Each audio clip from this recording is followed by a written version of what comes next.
Tu Santo, tú eres el Maestro, enséñanos, guíanos para conocer la profundidad de la gracia de Dios. Vamos a empezar, gracias Señor. Vamos a empezar con Romanos 3, 20 hasta el 24. Ya que por las obras de la ley ningún ser humano será justificado delante de él, porque por medio de la ley es el conocimiento del pecado. Dice que por las obras de la ley ni un ser humano será justificado delante de él. Acá está hablando de la justicia de Dios que se obtiene mediante las obras de la ley. Estas obras es todo lo que el hombre puede hacer para obtener la bendición divina. Y actualmente los creyentes se esfuerzan mucho, buscan muchas cosas, hacen muchas cosas,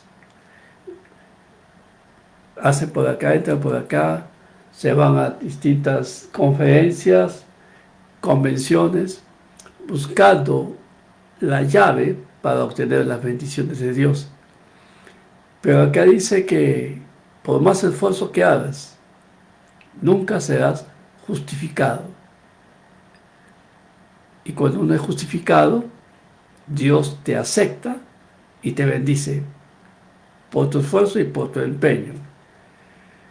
Pero dice que la ley, en lugar de justificarnos, nos condena, porque por medio de la ley es el conocimiento del pecado. La ley nos hace ver los débiles que somos, los pecaminosos que somos, quiénes somos realmente, y estamos perdidos. O sea, la ley nos desnuda, nos aniquila y nos quita todo mérito para ser hallado justo delante de Dios. Vamos a ver el verso 21. O sea, entender bien claro que no hay nada que podamos hacer para obtener la bendición divina. Verso 21. Pero ahora, aparte de la ley, se ha manifestado la justicia de Dios testificada por la ley y por los profetas. Aparte de la ley. O sea, a Dios busca otro camino, que no es la ley.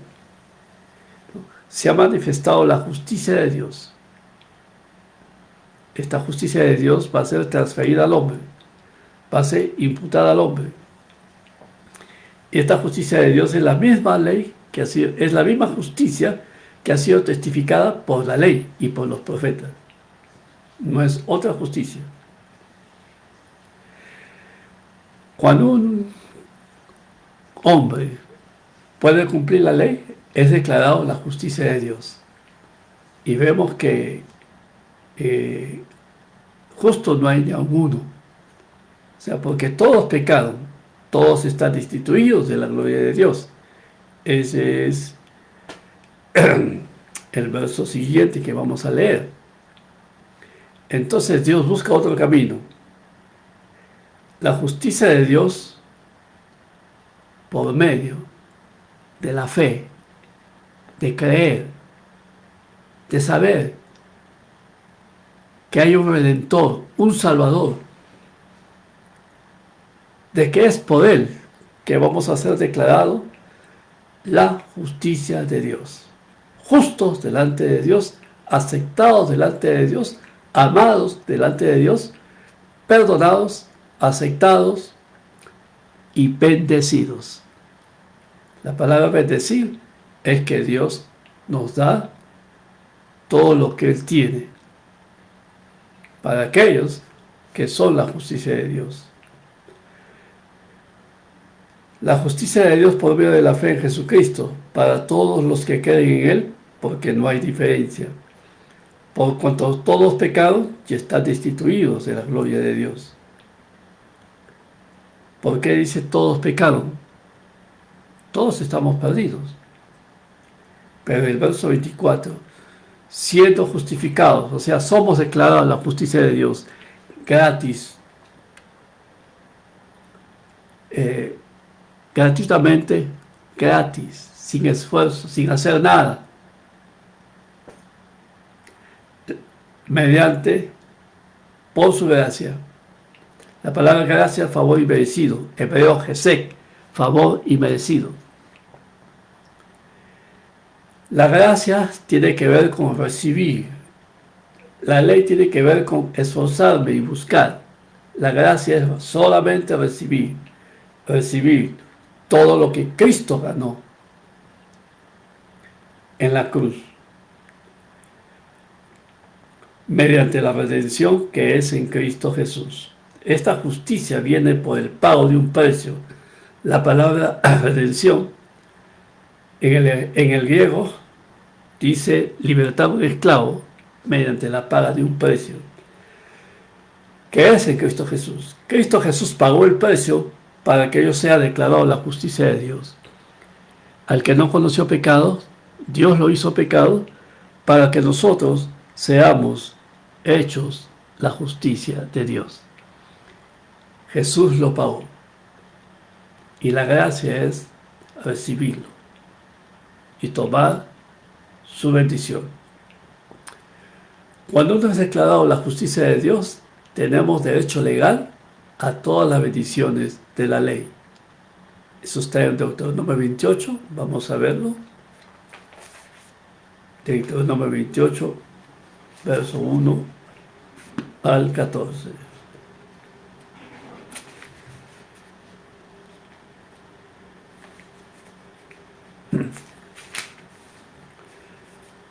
Versículo 1.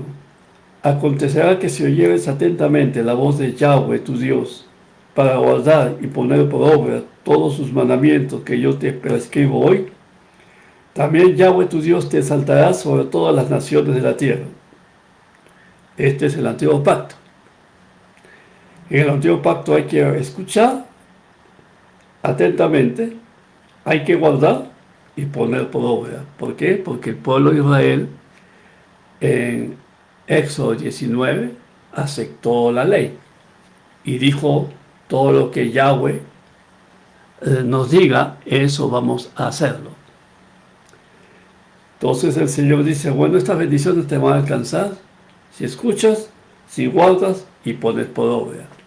Y si hemos leído en Romanos 3, 22, porque todos pecaron, todos están destituidos, ¿no?, de la gloria de Dios. Entonces es imposible que los versículos 2 al 14 nos persigan, nos bendigan estas bendiciones, nos alcancen estas bendiciones. Pero vamos a ver qué es lo que pide el Señor en el nuevo pacto. En el libro de Mateo 17, 5.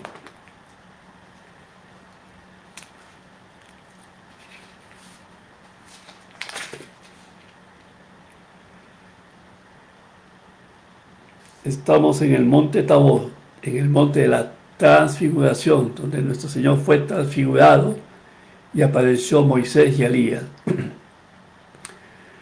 Y entonces Moisés habla de la ley y Elías habla de los profetas, son los dos testigos.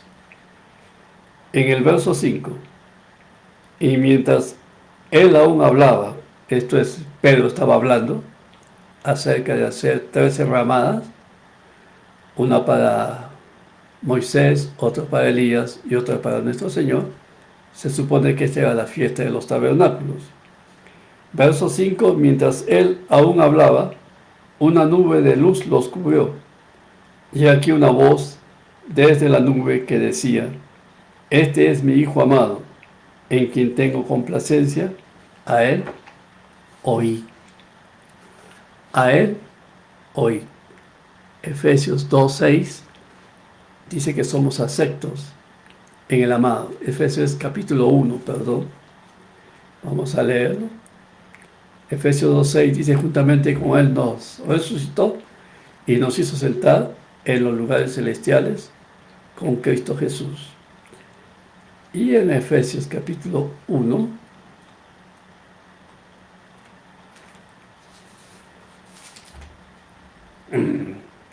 verso 6, para alabanza de la gloria de su gracia, para la gloria de su gracia, con la cual nos hizo aceptos en el amado. Y vamos a Juan 6, 28 al 29. Aquí se nos va a dar los requisitos para que las bendiciones nos alcancen. Juan 6, 28 y 29.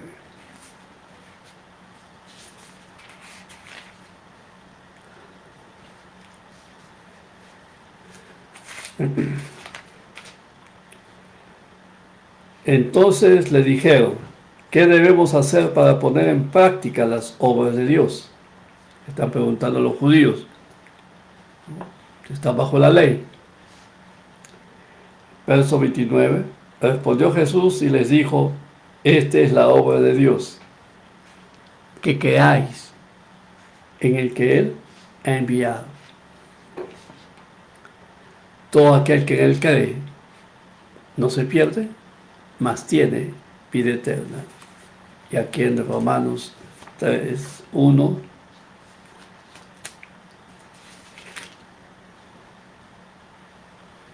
(17) porque en el Evangelio la justicia de Dios se revela por fe y para fe, como está escrito: el justo por la fe vivirá.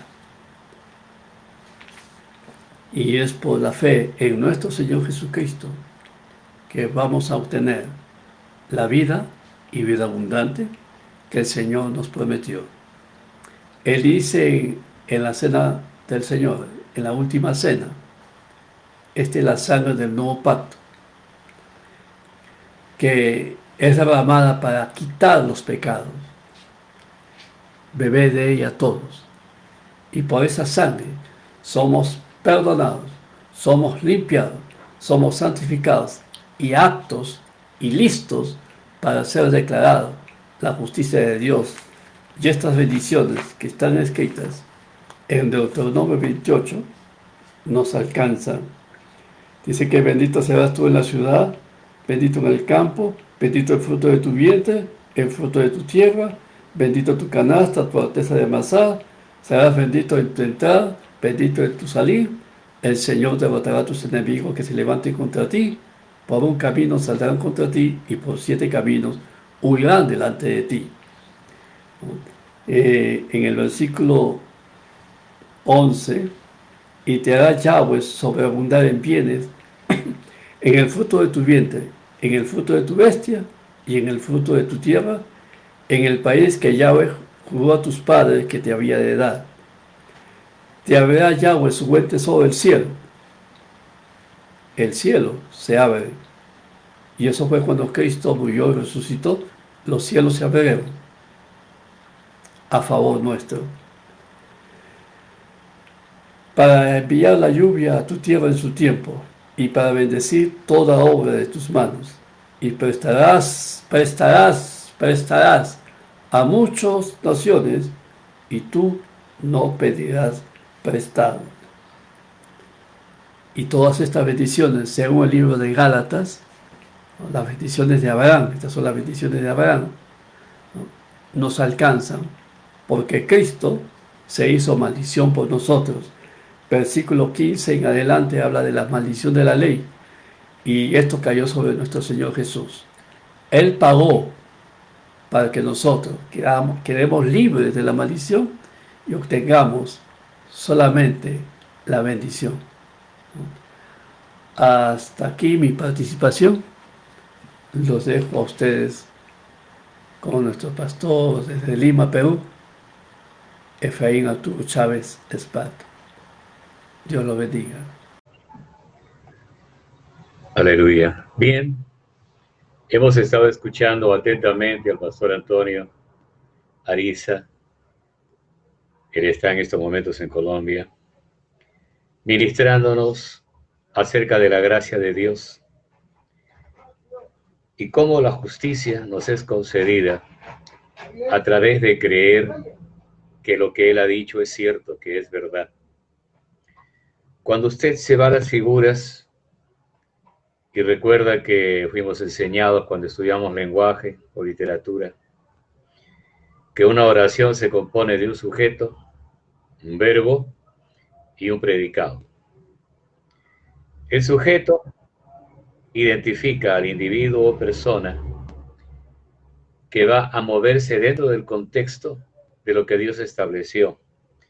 Y nos preguntamos cómo va a hacer eso a través del verbo.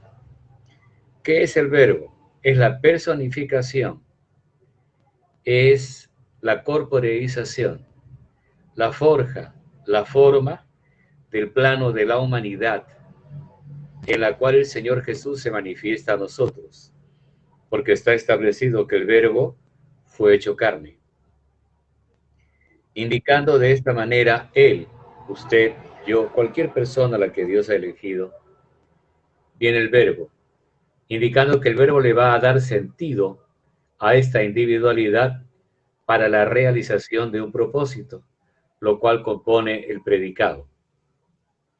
Entonces podemos decir, usted en Cristo hace la voluntad de Dios y logra usted que su propósito se cumpla. Entonces tenemos que estar atentos a lo que la palabra de Dios dice. Muchas personas no entienden el plano de la justicia divina, y el plano es que lo que usted no es, Dios afirma que sí es. Usted es lo que Dios dice que es. Y mire usted cómo las realidades espirituales descritas en Romanos 3 se cubren y se cumplen de una manera eficaz. Cuando dice que por causa de un hombre, Adán, todos fueron constituidos pecadores. Esto es que lo que hizo este hombre, el primer hombre, el líder de la pareja edénica, ¿no?, nos llegó a alcanzar a todos, genética y proféticamente. Entonces usted puede afirmar, nosotros somos pecadores porque pecamos. La respuesta es no. Usted es un pecador y por eso peca. Y cuando usted cae en transgresión y cae en pecado, dentro del plano de la condenación en el cual viene a vivir, dentro del contexto del panorama adámico, del panorama del primer hombre, ¿no?, que fue hecho alma viviente. Entonces, ¿qué le hemos quitado precisamente a esta alma viviente? Su derecho a habitar en el espíritu y dentro del contexto regio. El hombre ya no se define a sí mismo como alguien con derechos, no se define a sí mismo como alguien que merece una posición regia, porque ha abdicado el trono y se lo ha dado a Satanás al obedecer sus órdenes y pecar contra Dios y morir por causa de aquello que él comió en el huerto del Edén. Nótese, por favor, había muchos árboles en el huerto del Edén.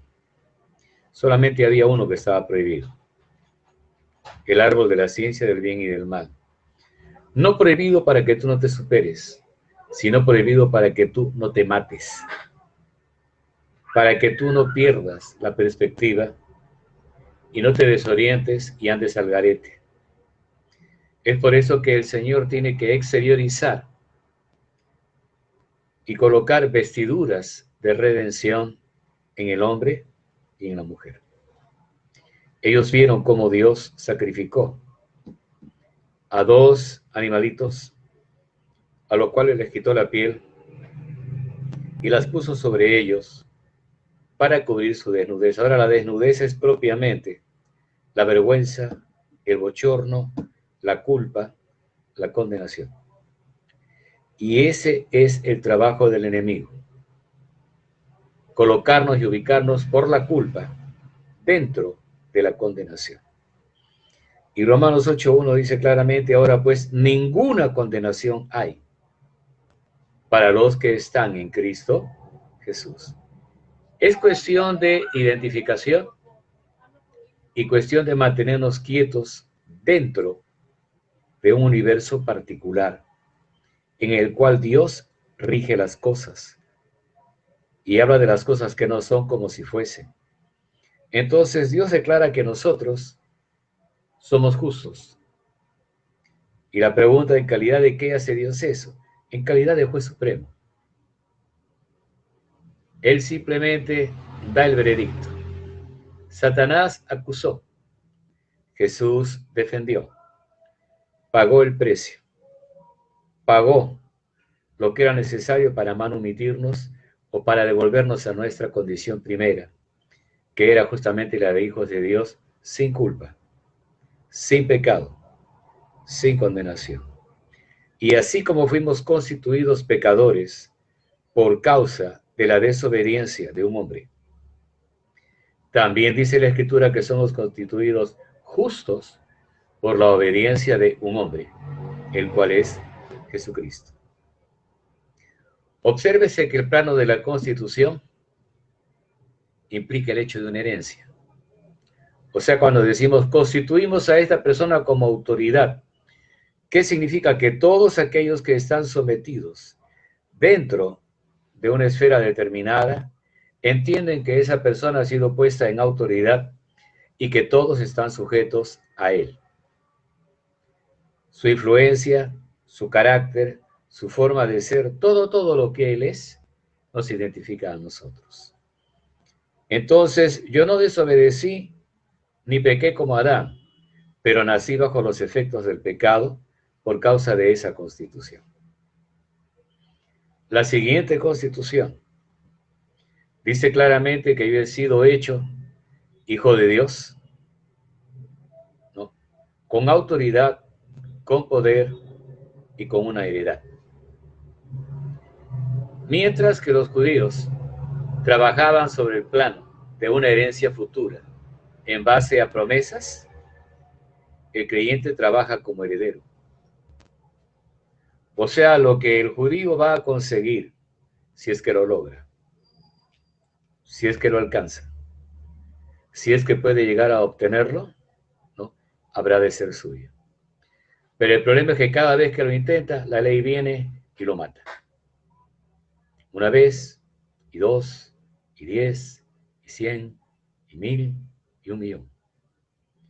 Era por eso que durante el trance en que el pueblo de Dios caminaba en el desierto, ningún día dejaron de hacerse sacrificios. Y usted podía ver ese espectáculo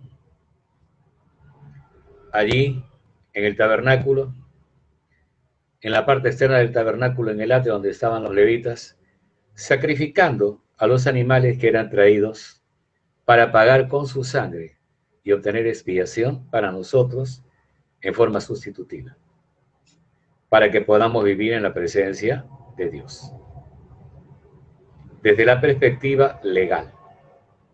Pero el Señor va a referir en Jeremías 7 que Él jamás había hablado de sacrificios. Nunca había hablado de sacrificios. Eso vino después de la caída. Para darle al hombre una opción para que se mantenga dentro del panorama de la presencia divina, todavía en comunión con Dios. Y esto era renovado anualmente. Ahora, todos estos ritos ya no existen. No son válidos en la época actual, dentro de los términos de la gracia. ¿Por qué? El libro de Hebreos capítulo 9 y capítulo 10 dicen claramente que Jesús se presentó una vez para siempre. ¿Es necesario otro sacrificio? Respuesta, no. Entonces, cuando usted, no entendiendo el panorama de la gracia, digo esto por experiencia, cuando me convertí en una iglesia evangélica y recibí a Cristo en mi corazón como Señor y Salvador, me sentía sucio e indigno. Por mi mente pasaban una serie de cosas y el deseo de mi corazón no era precisamente ser objetivo en el área divinal, sino que siempre estaba de tropiezo en tropiezo. Y cada vez que había culto yo pasaba adelante, pidiéndole perdón a Dios por mis pecados, pero no había dentro de mí un genuino arrepentimiento. ¿Por qué? Porque yo volvía otra vez a pecar. Y así vez, tras vez, tras vez, tras vez. ¿Y cuál fue el efecto? Dudaba de mi salvación. Y pensaba que yo seguía perdido. Tiene que considerar que hay personas que pueden decir que están convertidos, pero que no se han arrepentido. Porque el arrepentimiento tiene una figura tanto griega como hebraica, e indica un cambio de actitud, un cambio de mentalidad, una manera distinta de ser, porque lo que antes eras te avergüenza y no quieres saber nada más de eso. Nada más. Dentro del panorama hebreo, la palabra arrepentimiento se infiere como dar la vuelta, ir en la dirección opuesta o contraria. ¿Qué fue lo que hizo el hijo pródigo cuando salió a la casa de su padre? Se alejó lo más que pudo. Lo más que pudo se alejó. Dice que fue una provincia apartada. Y las cosas de Dios en una provincia apartada valen lo mismo que tu emoción y tu decisión. Duran hasta que se acaban. Y llega un momento en que tu propia justicia se agota. Vistes con harapos. Trabajas en un chiquero. Quieres una comida que no te van a dar porque eso es para chanchos y tú no eres un cerdo, no eres un puerco. Tú eres un hijo de Dios. Y hasta que tú no entres en razón, no vas a darte cuenta de que si no vuelves a la casa del Padre y a tu comunión con Él, no hay solución. Por eso la Escritura dice que el hijo pródigo, ¡shup! No, eso en hebreo significa volvió en sí. ¿Qué es volver en ti? Entender lo que eres, entender quién eres. ¿Qué hago en medio de esta porqueriza? ¿Qué hago en medio de todos estos cerdos, oliendo mal, sintiéndome mal, mirándome mal y sintiendo asco de mí mismo? Y pensando que lo más que puedo hacer es convertirme en un cerdo, como los cerdos, actuar como ellos, pensar como ellos, hablar como ellos. ¿Y saben cuál es la comida favorita para un cerdo? Las excretas humanas. ¿Y qué son las excretas humanas? Todo aquello que tú desechas porque no pueden habitar en tu cuerpo. No pueden ni deben habitar en tu cuerpo. El cerdo huele excretas humanas y corre para comerse eso. Muchos años atrás pude escuchar una noticia en la cual decían que las personas que reciclaban, recogían así en medio de la basura cosas que podían recuperar para poder ganarse un sencillo con ello y bueno, tener comida para llevar a sus casas y para sus hijos. Una mujer había llevado a su bebé con ella y estaba en medio del muladar, del basural, tratando de buscar cosas para sustentar su vida. El niño comenzó a llorar y la mujer no lo atendía porque decía, ya, pues iré después, ¿no? Y cuando llegó, encontró que un cerdo se había comido la mitad de su hijo. Había sentido las excretas del niño, que se había hecho lógicamente el popó en el pañal. Y el cerdo comenzó a comer con deleite todo eso, con niño incluido. Lógicamente lo mató. ¿No? Medita. Entre tanto que el heredero es niño, en nada difiere de un esclavo. Aunque es heredero de todo, ¿eh? Ojo con eso. Aunque es heredero de todo, pero mientras que es niño, no difiere de un esclavo. La esclavitud es mantenerse bajo condenación. Tú vas y te presentas delante de Dios y hay dos expresiones que te cualifican o califican. Una es metanoia, cambio de mentalidad. Y la otra es metamelomai, que significa el modificar tu línea conductual hasta que tu emoción se vea gratificada y digas, al fin, ya exhalé. Pero al día siguiente, a los pocos minutos, una semana después, vuelves otra vez a caer en las mismas transgresiones. ¿Por qué? Porque no hubo un genuino arrepentimiento. Y recordamos que en el libro de los Hebreos se hablan de 6 cosas básicas para llegar del inicio a la plenitud. ¿Qué es lo primero? ¿No? Dice que el arrepentimiento de obras muertas. ¿Qué son las obras muertas? Todas aquellas cosas que hacemos buscando la aceptación divina fuera de lo que la ley y los profetas habían anunciado. ¿De qué hablamos? De la gracia. De la gracia. Entonces, cada vez que tú haces algo en lo cual Dios no estuvo, Él no lo considera. Ahí en Mateo 7 dice, muchos me dirán en aquel día, en tu nombre echamos fuera demonios, en tu nombre hicimos muchos milagros, en tu nombre predicamos tu palabra y profetizamos. Y hay algo que les va a decir el Señor a estas personas. No los conozco. Señor, ¿cómo vas a negar yo que asistí a la iglesia tal? Acá tengo el carnet de membresía, fulano de tal fue mi pastor, estaba en tal dirección, gané tantas almas. Todo eso que hiciste, no lo hiciste por la fe. Lo hiciste para ganar aceptación. Y quiero que entiendas, ¿qué fue lo que me hizo a mí injusto? ¿Qué fue lo que me hizo a mí pecador? ¿Qué fue lo que me hizo a mí condenado? El nacer en Adán. Y en Adán, todos mueren. Es algo que yo no puedo arreglar por mí mismo, a menos que sea constituido como justo en la individualidad del Verbo divino. Me refiero a Jesucristo. Dios manifestado en carne. Indicando que yo le estoy diciendo a Dios con mi actitud y con mi rectitud de carácter y conducta, yo estoy creyendo en mi corazón que el Señor y el Espíritu Santo me harán semejante a Jesús. Que voy a satisfacer a Dios por la justicia que me fue imputada. Que voy a santificarme porque es mi deseo. Es el afán de mi corazón.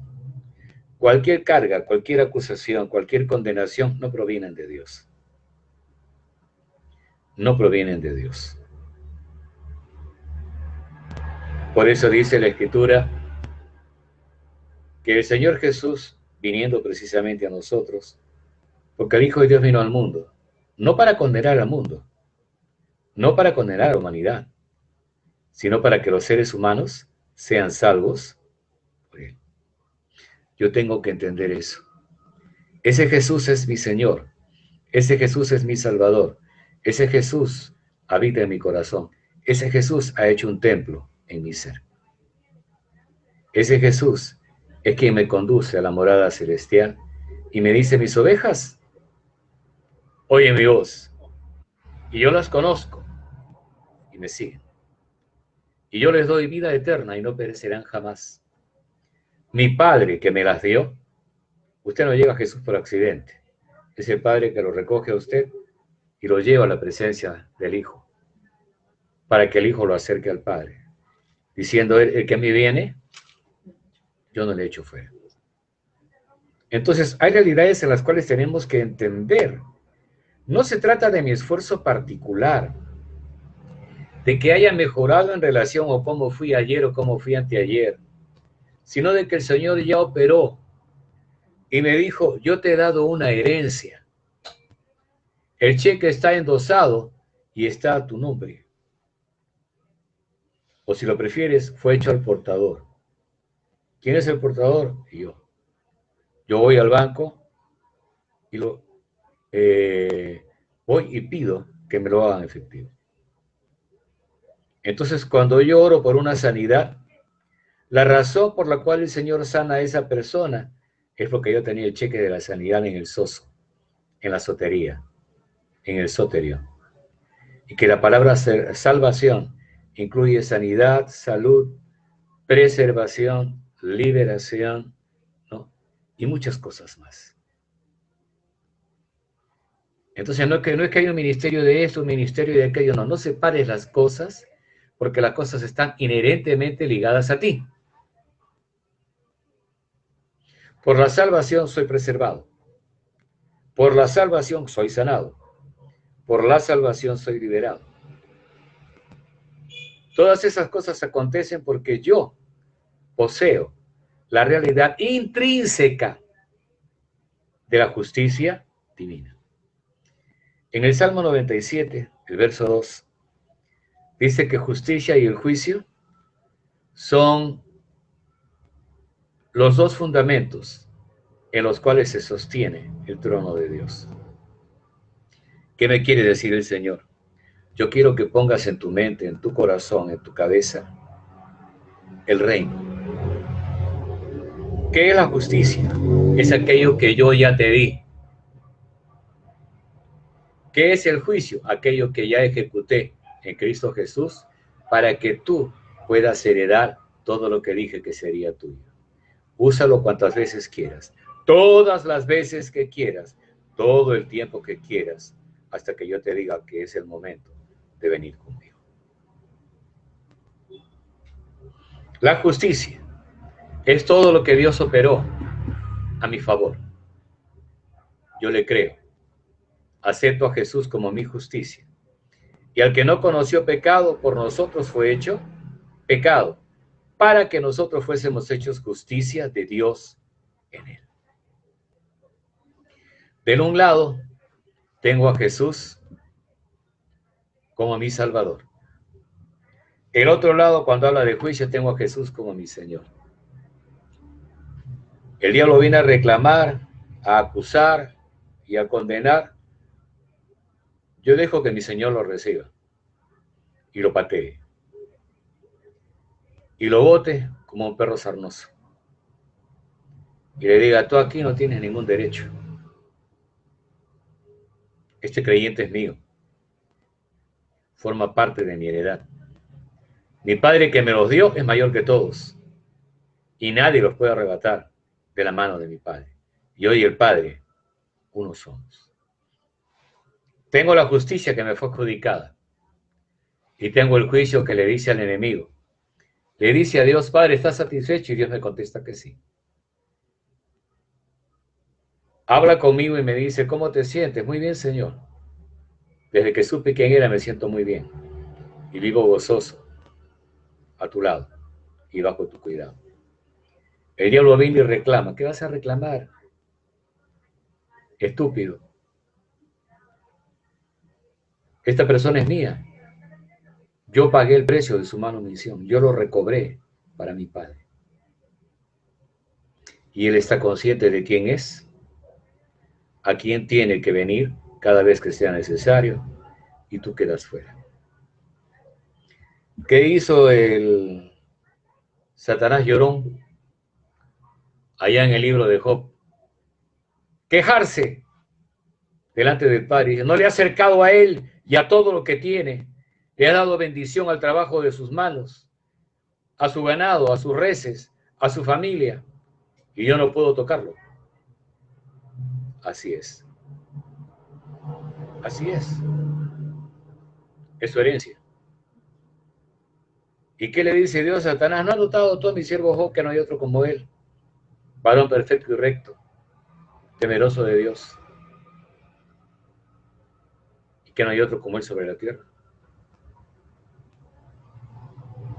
Es su herencia.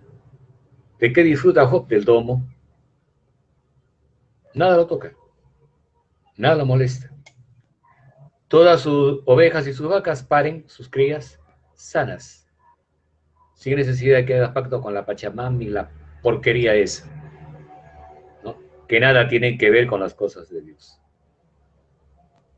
Entonces yo tengo que oficializar en mi mente, en mi corazón, en mis manos, en mis pies, la realidad en la que yo camino, me muevo, opero, veo, olfateo, oigo, hablo, siento.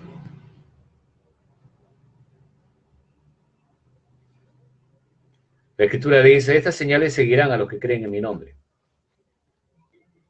No busques las señales te están correteando, te siguen. Dice, echarán fuera demonios. Lo primero es quitarte de encima al acusador de los hermanos. Señor, ¿cómo hago eso andando en el Espíritu? Ninguna condenación hay para los que están en Cristo Jesús. Los que no andan conforme a la carne, sino conforme al Espíritu. Dios colocó las cosas del enemigo fuera. Está fuera. Déjalas ahí. La Escritura señala a través del apóstol Pedro, diciendo, Satanás como león rugiente anda alrededor, buscando a quien devorar, al cual resistid firmes en la fe, sabiendo que los mismos padecimientos se van cumpliendo en vuestros hermanos en todo el mundo. ¿Por qué anda alrededor? Porque no puede estar dentro. ¿Dentro de qué? Dentro del domo. ¿Y qué es el domo? La verdad divina. Yo he venido para que tengas vida y para que la tengas en abundancia. Dice más, para esto apareció el Hijo de Dios, para deshacer las obras del diablo. Vamos a hollar al cachorro de león y al dragón, y a ti no habrá que te dañe. Cualquier lengua que se levante contra ti, ¿no?, será desechada. Y tú tienes una declaración de fe. Tú eres mi hijo, yo te engendré hoy. Hay una realidad inamovible. Soy un heredero. Y quizás me digas, si soy un heredero, como usted dice, ¿por qué yo caigo en transgresión y peco? Porque eres niño. Te has quedado en tu primer estado.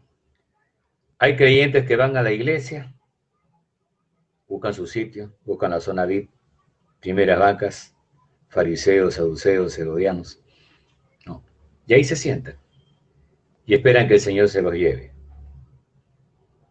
Hay otros creyentes que asisten a la congregación y están como mujeres sirviendo a sus hermanos. Están como ministros y predicadores para atender el hambre de sus hermanos y su crecimiento espiritual, su edificación, exhortación y consolación. Hay gente que trabaja a nivel eclesial y hay gente que vive cómodamente. Ocasiones han habido en que hemos estado en una reunión que era pues un tiempo de coinonía con los hermanos y teníamos una santa cena o teníamos un momento de celebración y habían hermanos y hermanas que asistían. Habían hermanitas que iban a la cocina, ayudaban, apoyaban, pasaban los platos, servían a los demás, les daban lo que necesitaban. Y las otras, las dueñas y señoras y reinas de la canción criolla, que venían y se sentaban esperando ser atendida por las cholas y por las demás. Ojo, yo no me sentaba hasta que se había servido el último plato al último de mis hermanos. No me sentaba. Viendo qué faltaba, dónde faltaba, a quién le faltaba. Porque la visión de un verdadero servidor es servir. Si miras tú a los 4 seres vivientes, cuando tú miras al lado derecho ves al león, indicando el reino. Si miras al lado izquierdo ves un buey. ¿Qué tiene que ver un buey con el león? El león implica el que reina, el buey implica el que sirve. Y si tú no sirves a tus hermanos, tú estás atrás en la cola. Y Jesús nos dice, yo estoy entre ustedes como el que sirve. La gracia ha sido impartida, si disfrútala, hermano. Y el apóstol Pablo le va a decir a Timoteo, esfuérzate en la gracia. ¿No? Pero ¿cómo voy a esforzarme en la gracia?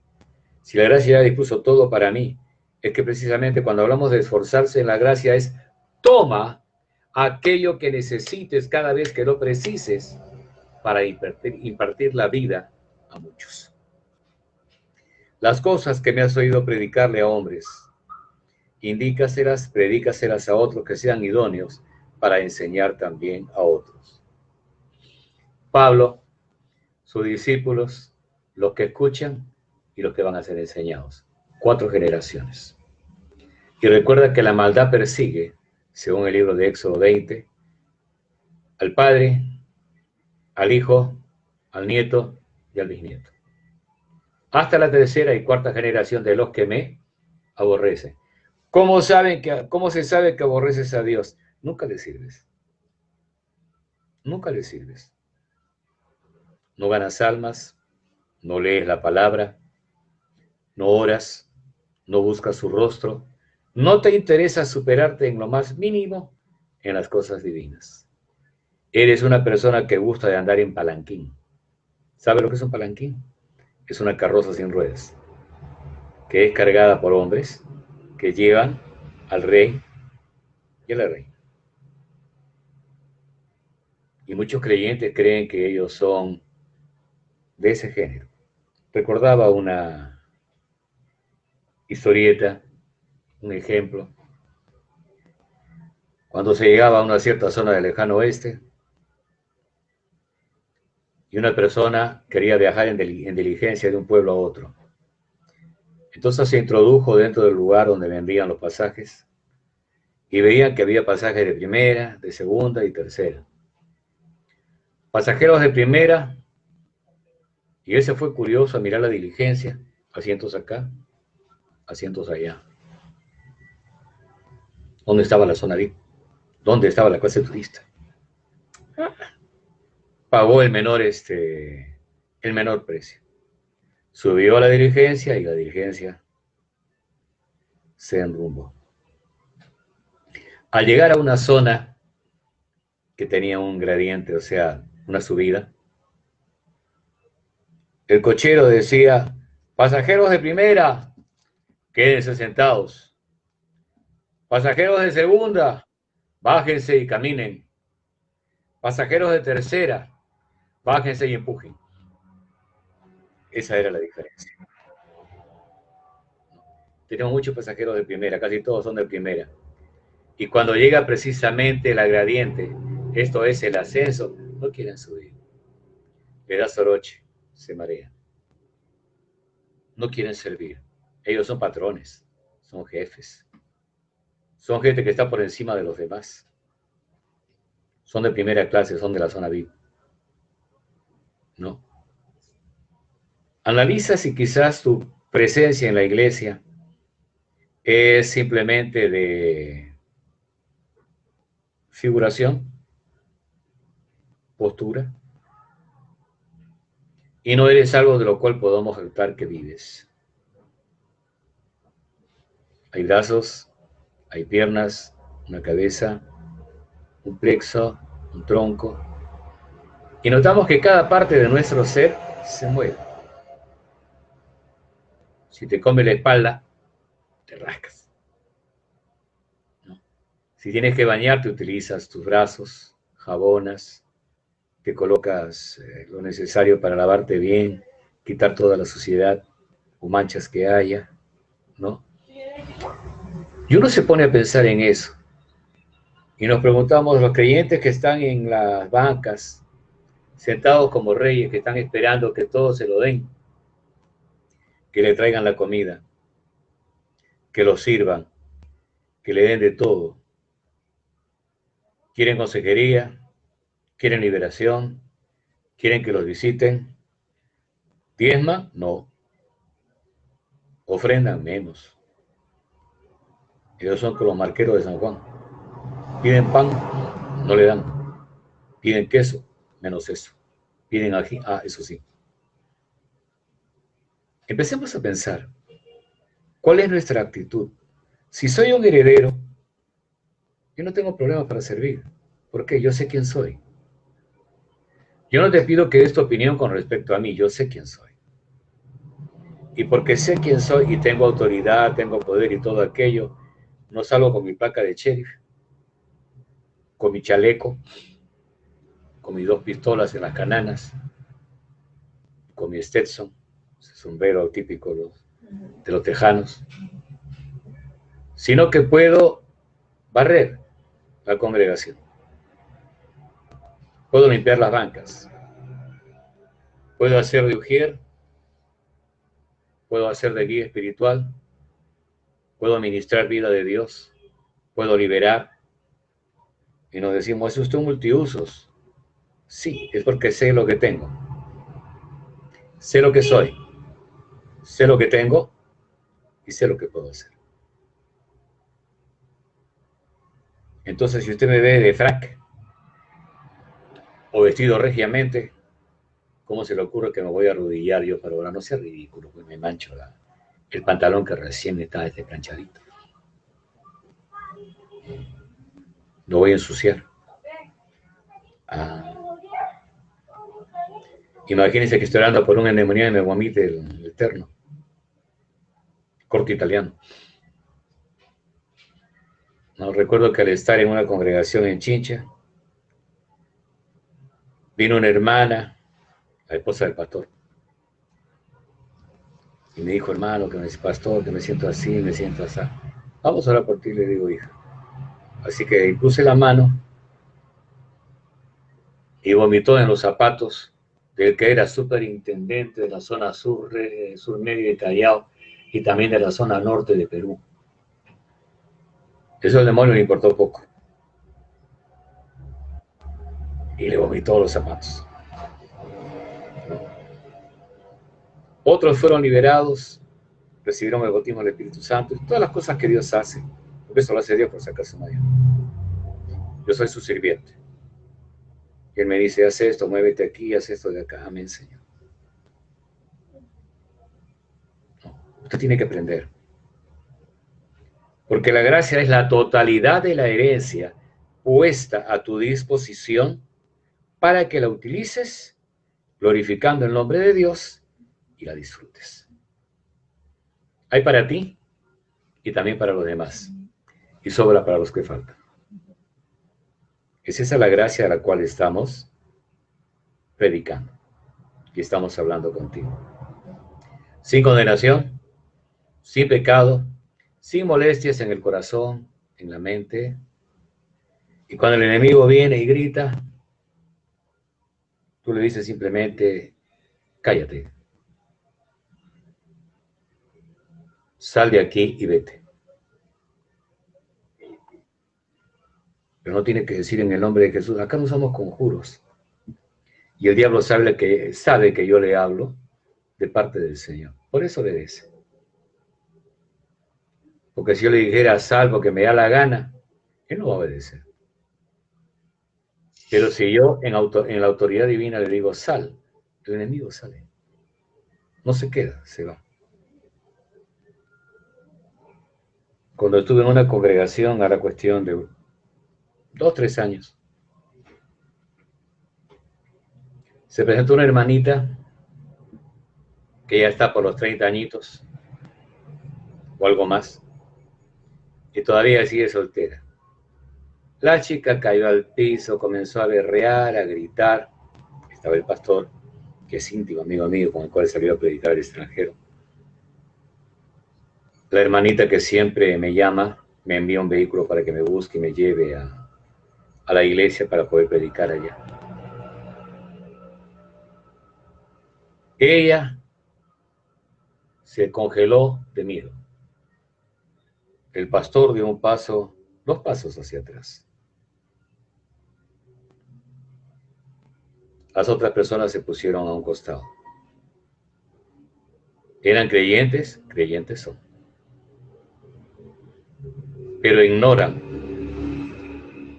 lo que pueden hacer.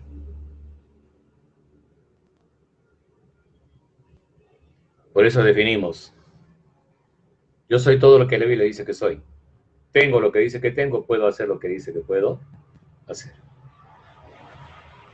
En mi nombre echarán fuera demonios, hablarán nuevas lenguas, ¿no? Si vienen cosas mortíferas no les hará daño, tomarán en las manos serpientes, sobre los enfermos pondrán sus manos y sanarán. Esas señales para quienes son, para los que creen en su nombre. Yo toqué ligeramente la rodilla de la joven, a quien conozco y la quiero mucho, miembro de esa iglesia.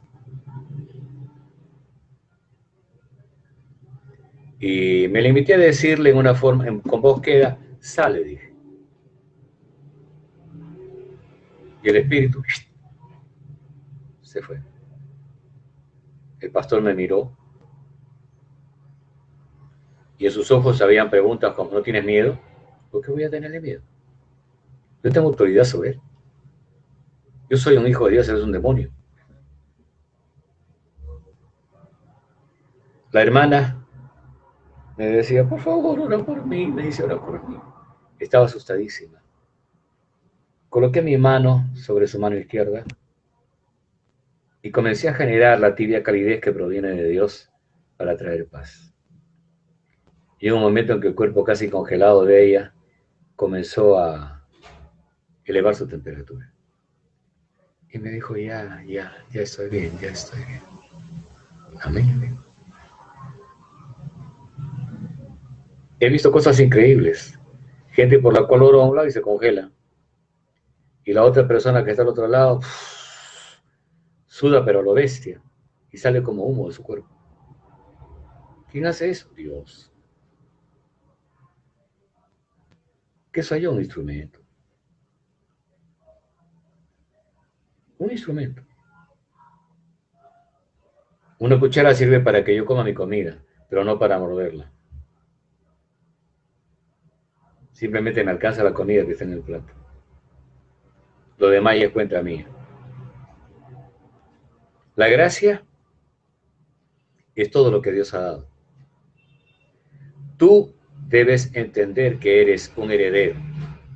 ¿Cuál es el problema? Que el heredero no es heredero de todo.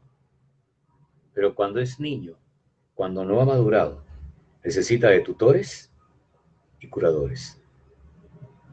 O sea, gente que esté a su lado y le diga, hijo, las cosas se hacen así. Por eso usted va al colegio, va primero a transición, a nido. Cuando va de huevo va al nido. Cuando crece un poquito más ya va a esta transición.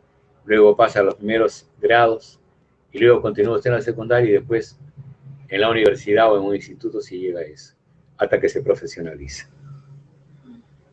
Podemos decir, yo puedo ver en este muchacho a un médico. ¿Así? Sí, tiene 6 años. ¿Qué sabe de medicina?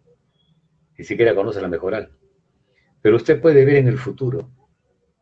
Así como usted puede estar mirando una semilla de manzana y usted dice, yo veo acá un bosque. Un bosque no, es una pepita, sí, es una semilla de manzana. La siembro y cuando crezca, un tallo, una raíz, un tallo, el árbol, las ramas, las hojas, el fruto. Yo puse una pepita y en cada una de las manzanas que salen a veces vienen 4, 5, 6 o más pepitas. Yo puse una, pero Dios tiene un efecto multiplicador en las cosas. Y así como se multiplicó la condenación en Adán, en Cristo, no hay condenación alguna. No acepte la condenación. El enemigo es el acusador de los hermanos. Y lo que él quiere poner en usted es duda. Quiere poner culpa, mancha, condenación. No la acepte. No la acepte. Usted exhale la realidad a la que Dios le llama. Usted es un heredero. Era un niño. Y Pablo va a decir, cuando era niño, hablaba como niño. Pensaba como niño. Y hacía cosas de niño. Pero cuando ya fui hombre, dejé las cosas de niño. Hay un momento para el crecimiento, para la aceleración y para la madurez. Y la herencia solamente se le entrega a la persona cuando ha llegado a alcanzar madurez. No, no antes. Entonces significa que no soy heredero. No, usted es heredero. Y cuando leemos nosotros el testamento, ahí está, usted es heredero. Pero ¿por qué no se manifiesta en mi vida una cosa como esa? Porque decidió seguir siendo un niño. Decidió seguir siendo un niño. Y hubo un momento en que Jeremías le dijo al padre, soy un niño. Y el Señor le respondió, no digas que eres un niño, porque a todo lo que te envíe, tú irás. ¿Qué significa la expresión no digas? Eso mismo. No digas que eres un niño. Absorbe tu realidad, porque tú eres profeta a las naciones. Tú eres mi voz para mucha gente. Usted ha sido elegido como un instrumento de Dios hasta que usted comprenda a cabalidad que es un hijo de Dios y que tiene derecho y autoridad para ejercer su gloria regia en este tiempo y hasta el tiempo en que Dios se lo lleve. Vamos a orar. Bendito Dios, te damos gracias en el nombre de Jesús. Tú eres un Dios bueno y lleno de misericordias. Tú estás hablando a nuestro corazón para que entendamos nuestro rol de brefos bebés, ateleios y judíos, hijos maduros, para interpretar perfectamente tu voluntad y hacer lo que tú dices, para que tengamos herencia y no vergüenza. Gracias porque los que hacen cosas llamadas obras muertas saben ahora que de nada les va a servir todo eso. Y si nosotros hemos llegado, Señor, a crecer en entendimiento y ejecutamos las cosas que tú dices, sabemos que nuestra casa espiritual se está construyendo con oro, con plata, con piedras preciosas. El fundamento, Señor Jesús, eres tú. En eso estamos de acuerdo. Y por esa causa alcanzamos nuestra herencia. Y la herencia es para los santificados, conforme a Hechos 26:18. Siempre será así. Nunca será de forma diferente. Que Dios me los bendiga abundantemente.